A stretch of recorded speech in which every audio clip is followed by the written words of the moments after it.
तो हेलो नमस्कार सत श्री अकाल जय श्री राम। स्वागत है आप सभी का क्लास 12 2027 बोर्ड्स के प्रिपरेशन में। तो हम आ चुके हैं आपके पास वापस से आपके अपने रामनगर वाराणसी की सबसे फेवरेट और सबसे बड़े चैनल को लेके। जी हाँ, आई मेड फाउंडेशन जो है एक्सक्लूसिवली आईसीएसई और आईएससी के बच्चों के लिए। तो 12th आ चुका है बच्चों, नए नए फीलिंग्स आ रहे होंगे। 11th आपने जैसे भी पास किया वो जा चुका है, तो अब हमें ध्यान देना है 12th पे और हम काम करेंगे आपके बेसिक से। हम हैं आपके मेंटर, आपके फ्रेंड और आपके दोस्त आदेश तिवारी सर। तो हम पढ़ेंगे हर एक चैप्टर को आईएससी के रिस्पेक्ट में। सीबीएसई के बच्चे भी ऑफ कोर्स इसको देख सकते हैं, आपको बस इसको शेयर करते जाना है ज़्यादा से ज़्यादा और पढ़ते जाना है। इस साल का आपको टाइम टेबल बता देते हैं। हर चैप्टर को 3 से 4 पार्ट में डिवाइड किया जाएगा और उसको प्रॉपरली समझाया जाएगा, और फिर जब बोर्ड एग्जाम्स आएंगे तो उन सारे टॉपिक्स का एक कंबाइंड वन शॉट चैप्टर बनाया जाएगा, ताकि ना ही आपको बोरिंग लगे ना ही आपको लेंदी लगे और आपको पढ़ने में भी मजा आए। तो पूरी कोशिश की जाएगी कि आपको सारी चीजें अच्छे से समझाई जाए। तो सिलेबस आप ऑलरेडी देख चुके हैं। बाकी चीजों के लिए वीडियो को लाइक करें, ज्यादा से ज्यादा अपने फ्रेंड्स के साथ शेयर करें और सब्सक्राइब करना नहीं भूलना है। ढेर सारे सब्सक्राइब लेके आइए ताकि 2027 बोर्ड एग्जाम बहुत अच्छे से पास करें और पूरे यूट्यूब पे आपको आईएससी पढ़ाने वाला हमसे बेटर कोई नहीं मिलने वाला है। तो आइए शुरू करते हैं आपका पहला चैप्टर सॉल्यूशन, जिसके पार्ट 1 में हम पढ़ने वाले हैं कंसंट्रेशन, मोलैरिटी, मोलैलिटी और मोल फ्रैक्शन। पर इससे पहले समझते हैं कंसंट्रेशन की जरूरत क्या है। तो बच्चों, आप सभी ने कुछ चीजों के बारे में तो सुन रखा होगा। अब आप बोलेंगे ऐसी कौन सी चीज है सर, ऐसी कौन सी चीज है? क्या आप हमें बता सकते हैं डिफरेंस बिटवीन मेडिसिन, एनेस्थीसिया और ड्रग्स?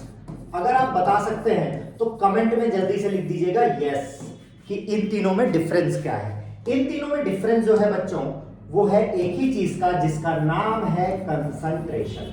देखिए 11 अब तक कैसा भी गया हो, 12 में आपकी कंसंट्रेशन तो हाई होनी चाहिए, ठीक है, और वो हाई रहेगी, ये हमारी जिम्मेदारी है। तो कैसे कंसंट्रेशन डिपेंड करता है? अगर कोई भी केमिकल वेरी लेस अमाउंट में प्रेजेंट होता है, वेरी लेस, तो वो बन जाता है मेडिसिन। अगर वो हायर अमाउंट में प्रेजेंट होगा कि आपको थोड़े से चक्कर आ जाए, आप थोड़े से अनकॉन्शियस हो जाए, तो वो है एनेस्थीसिया। और अगर आपको एकदम ही मजा लेना है, एकदम ही मजा ही ले लेना है कि कुछ समझ में ना आए दुनियादारी, तो वो कहलाता है ड्रग्स। और यही होती है कंसंट्रेशन की बात। आइए इसको और बेटर वे में समझने की कोशिश करते हैं कि कंसंट्रेशन चीजों को कैसे इफेक्ट करता है। तो हम लेके आए हैं आपके लिए एक्सपेरिमेंट। आपको दिख रहा है कि हमने आधा लीटर लिक्विड ले रखा है। सॉल्यूट जो है वो हमारा ड्रिंक मिक्स है। सॉल्यूट आप चेंज भी कर सकते हैं, पर हम ड्रिंक मिक्स ही रखेंगे और हम बनाएंगे सॉल्यूशन, ड्रिंक मिक्स। कंसंट्रेशन जैसे जैसे हम इसको पोर करते जाएंगे कंसंट्रेशन चेंज होता जाएगा। आइए देखते हैं।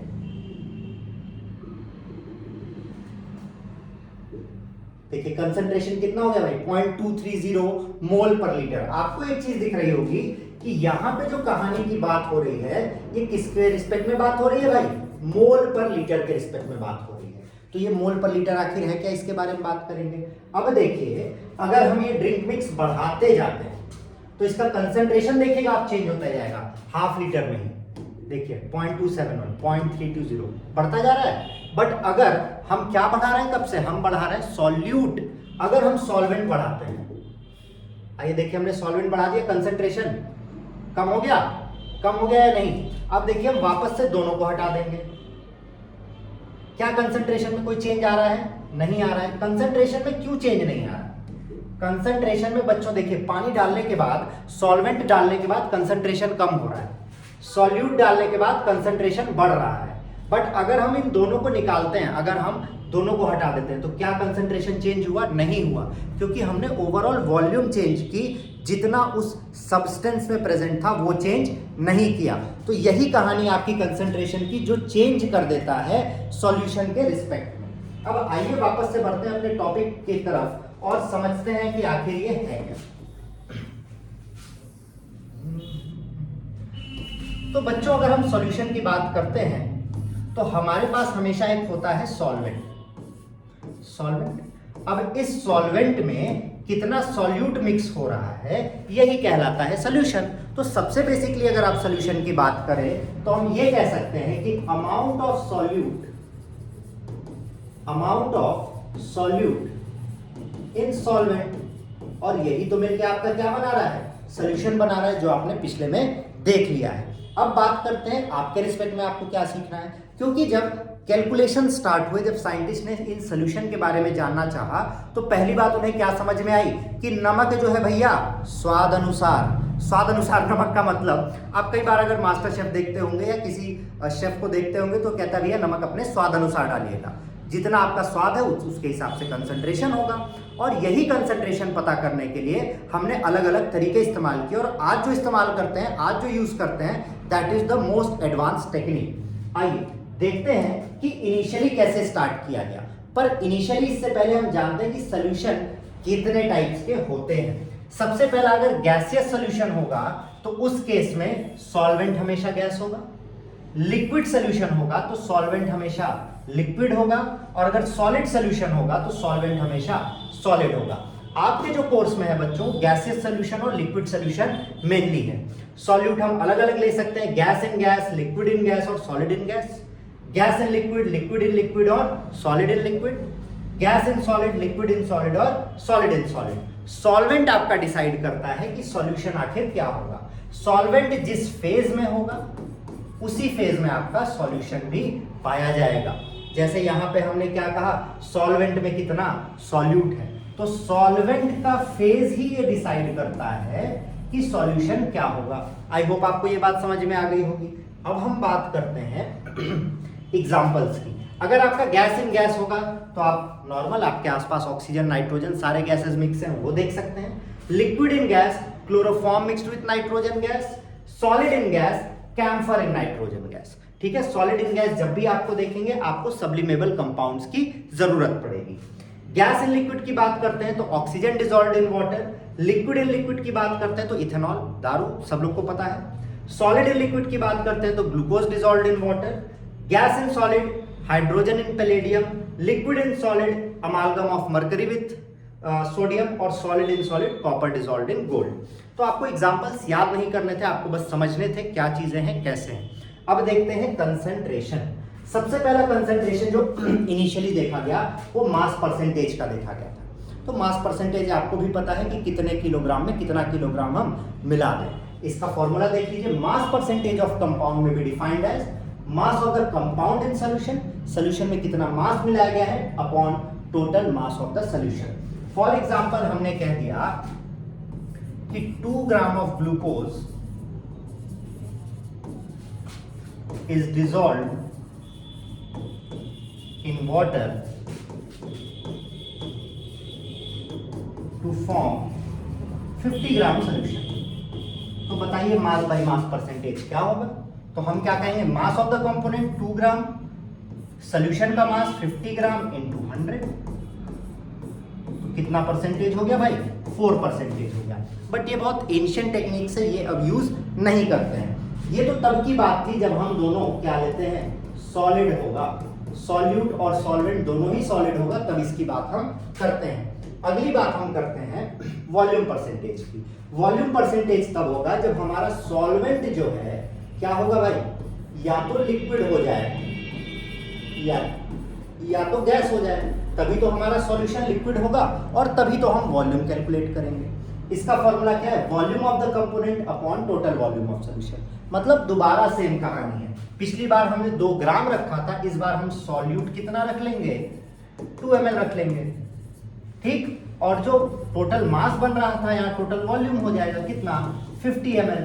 तो कहानी बच्चों सेम हो जाती है। बट ये इतना पहले का टेक्निक था, ये इतनी एंशिएंट टेक्निक थी कि इसको यूज नहीं किया गया। ठीक है, हड़प्पन सिविलाइजेशन के समय से आ रही थी। तो हमने क्या किया, हमने कहानी बदली और हम आ गए आपके मोल पे, जो कि इन्होंने यहाँ दिया है। चलिए हम यही लिख देते हैं, मोल पे आ गए। मोल क्या था, मोल वॉज अ बेटर टेक्निक।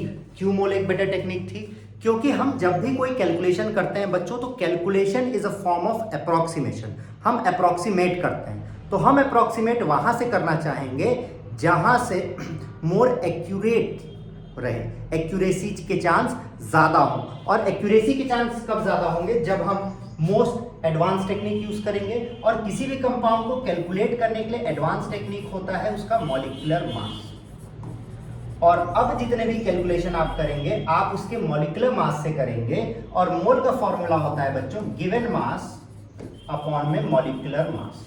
और इसी तरीके से मोल की कहानी आपके पास आती है, और अब सारे कैलकुलेशन जो आप यूज करने वाले हैं वो मोल के फॉर्म में करने वाले हैं। ठीक, ऐसा ही एक कैलकुलेशन है पार्ट्स पर मिलियन। पार्ट्स पर मिलियन हम जब भी यूज करते हैं इसको यूज करते हैं वाटर बॉडीज के लिए, या फिर अगर हमें एयर क्वालिटी इंडेक्स देखना हो कि 1 मिलियन या 1 बिलियन में कितने ऑक्सीजन है या कितना पॉल्यूटेंट है, उसके लिए हम पार्ट्स पर मिलियन या पार्ट्स पर बिलियन यूज करते हैं। अगली कहानी आपकी आती है मोल फ्रैक्शन की। मोल फ्रैक्शन नॉर्मल फ्रैक्शन की तरह है। अब आप कहेंगे सर जी ये क्या होता है, तो देखिए बच्चों क्या होता है। मान लेते हैं कि ये रहा आपके पास पिज्जा, और इस पिज्जा के कई पार्ट हैं। एक पार्ट, चलिए 4 पार्ट ही करते हैं, ज्यादा लालच बुरी बला है। ठीक है, एक पार्ट में आपका पनीर है, एक पार्ट में आपका कैप्सिकम है, एक में अनियन है और एक में टमाटो है। तो हम आपसे अगर ये पूछते हैं कि भाई साहब ये बताओ कि कितने फ्रैक्शन में पनीर है, तो आप कहेंगे सर 1/4। ठीक, तो इसी तरीके से मोल का भी फ्रैक्शन होता है।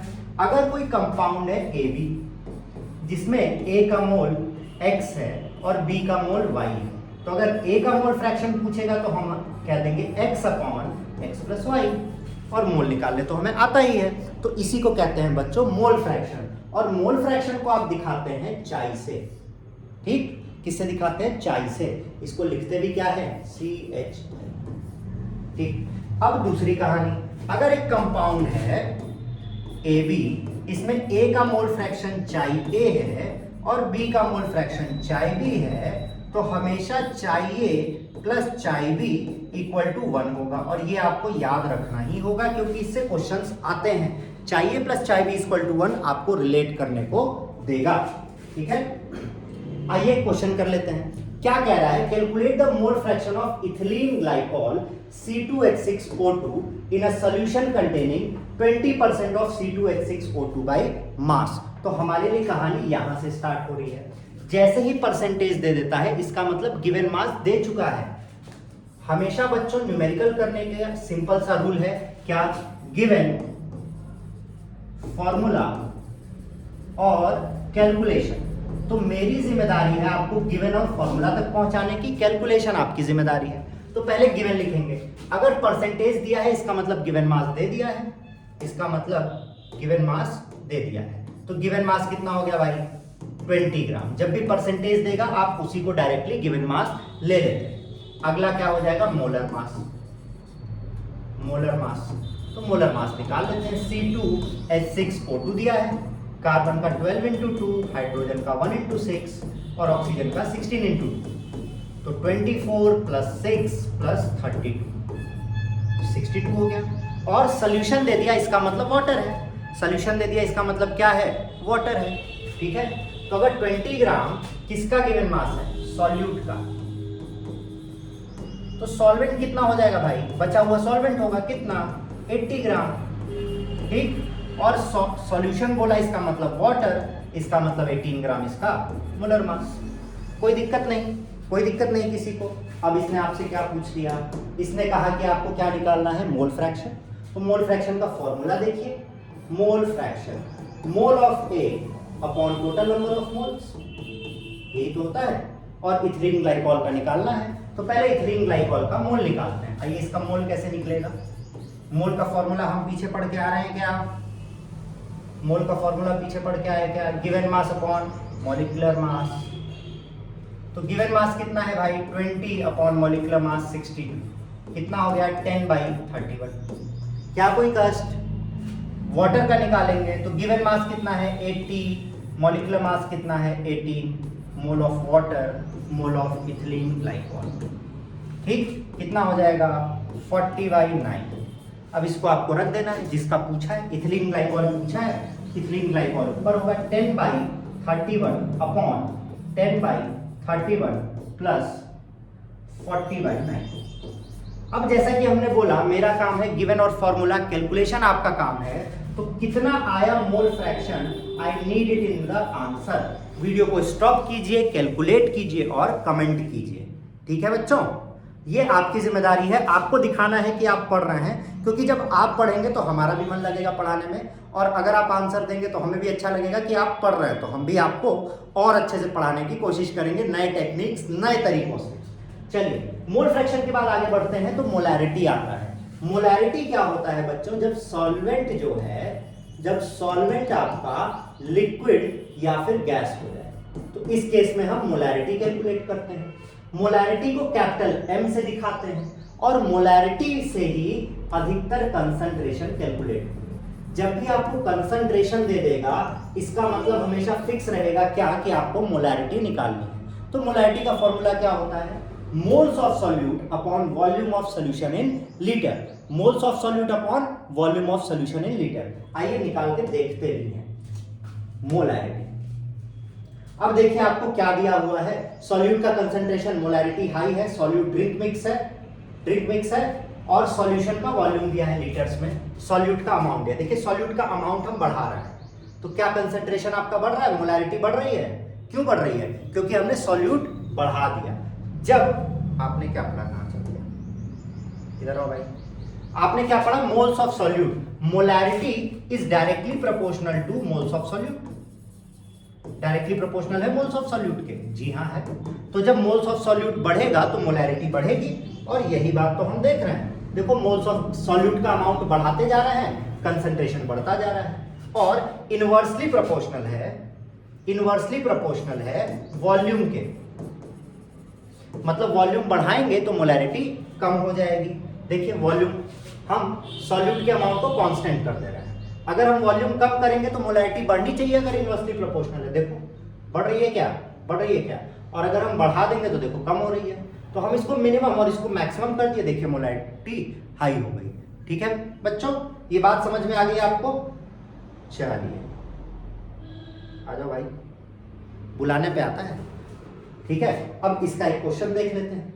Calculate the molarity of a solution containing 5 gram of NaOH in 450 ml of solution. तो हमने क्या बोला, ऑर्डर क्या है बच्चों? सबसे पहले आपको गिवन लिखना होगा। तो गिवन मास ऑफ सॉल्यूट कितना दिया है, 5 ग्राम दिया है। ऐसे आप करेंगे तो आपके बोर्ड एग्जाम में अच्छे मार्क्स आएंगे, और बेस आपका स्ट्रांग होगा, बेस स्ट्रांग होना जरूरी है। ठीक, मोलर मास ऑफ सॉल्यूट लिखिए। मोलर मास ऑफ सॉल्यूट क्या दिया है बच्चों, क्या दिया है आपको? NaOH दिया है, कितना हो जाएगा, 40 हो जाएगा। कैसे हो जाएगा, 23 + 16 + 1। ठीक, अब वॉल्यूम ऑफ सॉल्यूशन कितना दिया है, वॉल्यूम ऑफ सॉल्यूशन आपको दे दिया 450 ml, पर आपको लीटर में कन्वर्ट करना है, कितना हो जाएगा, 450/1000। ये आपका हो गया गिवन, यहां पे आपको आधे मार्क्स मिल चुके हैं। अब इसके बाद आपको फॉर्मूला लिखना है, मोलैरिटी, फॉर्मूला के भी मार्क्स हैं। Number of moles of solute upon volume of solution in litre, volume of solution in litre. बच्चों देखिए कैलकुलेशन तब तक मत किया करिए जब तक आपका एकदम एंड मोमेंट ना आ जाए, इससे आपको कम कैलकुलेशन करना होगा और मार्क्स की एक्यूरेसी ज्यादा होगी। तो मोल्स कितना है भाई, given mass upon molar mass into volume in litre, 450 × 1000, यही होगा, यही होगा। 1 0 से 1 0 कटा, 1 0 से 1 0 कटा, 5 9 का 45 कटा, 2 2 जा 4, 2 5 जा 10 कटा, कितना आया 5/18, और मोलैरिटी आया तो आप कैपिटल M लिख देंगे। ठीक है, कैलकुलेशन आपको करना है, कैलकुलेशन आपकी जिम्मेदारी है। ठीक, अब सिमिलरली मोलैरिटी जैसा एक और भाई है हमारा जिसका नाम है मोलैलिटी। ये कब यूज करते हैं, जब हमारा सॉल्वेंट क्या होगा, सॉलिड होगा। सॉल्वेंट क्या होगा, सॉलिड होगा। तो यहां पे कहानी बस क्या चेंज होगी, मोल्स ऑफ सॉल्यूट तो ऊपर ही रहेगा, बट नीचे वॉल्यूम ऑफ सॉल्यूशन की जगह आ जाएगा mass of solvent in kg। क्या ये बात आपको समझ में आई? तो इसका भी क्वेश्चन सिमिलर होगा। देखिए, calculate the molarity of 2.5 gram of ethanoic acid in 75 gram of benzene. आइए इसको भी ट्राई कर लेते हैं, अगर आपको डाउट है तो आप बता सकते हैं। गिवन मास ऑफ सॉल्यूट कितना हो गया भाई, गिवन मास ऑफ सॉल्यूट कितना हो गया, 2.5 ग्राम हो गया। अब आपको इथेनोइक एसिड बोला है, CH3COOH, मतलब इसका मॉलिक्यूलर मास निकालना होगा। तो आइए निकालते हैं। 12 into 2 plus 1 into 4 plus 16 into 2, 2 oxygen 2 carbon 4 hydrogen, तो 24, 28 लिख देते हैं डायरेक्ट, 28 प्लस 32, 60 हो गया। और मास ऑफ सॉल्वेंट कितना दिया है भाई? मास ऑफ सॉल्वेंट कितना दिया है? 75 ग्राम। तो इसको केजी में कन्वर्ट करेंगे 75 बाई 1000। तो गिवन पे 1 मार्क्स आपको ऐसे ही मिल जाता है। गिवन की तैयारी जरूर रखिएगा। फिर आपको फॉर्मूला लिखना है मोलैलिटी का। मोलैलिटी क्या हो गया? Number of moles of solute. इतना अगर आप लिखते हैं ना तो आपका बेस जो है बहुत स्ट्रांग हो जाता है, और बेस स्ट्रांग होना जरूरी है। क्यों? क्योंकि बेबी को बेस पसंद है। Mass of solvent in KG. तो नंबर ऑफ मोल्स आइए निकालते हैं, कितना हो गया भाई? 2.5 बाई 60 इंटू 75 इंटू 1000। तो कैलकुलेशन किसकी जिम्मेदारी? आपकी जिम्मेदारी। पर हम बता देते हैं, कभी भी डेसिमल में लाने की कोशिश मत करिए। डेसिमल में लाएंगे तो आपका कैलकुलेशन बिगड़ेगा, ठीक है? एकदम लास्ट में लाए। देखिए 1 0 से 1 0 गया, 25 3 जा 75, 25 4 जा 100, 2 3 जा 6, 2 2 जा 4, कितना आ गया? 7.5 आ गया। नहीं, 2.5 इंटू 2 दिया है 5/9 मोलैलिटी। इसको स्मॉल m से दिखाते हैं। तो यहाँ पे आपकी कहानी खत्म होती है कंसंट्रेशन की। और इसके लिए धन्यवाद। वीडियो कैसा लगा कमेंट में जरूर बताइएगा, और नोट्स के लिए आपको सिर्फ जाना है टेलीग्राम पे। तो मिलते हैं आपसे अगले लेक्चर में, तब तक के लिए जय श्री राम, बाय।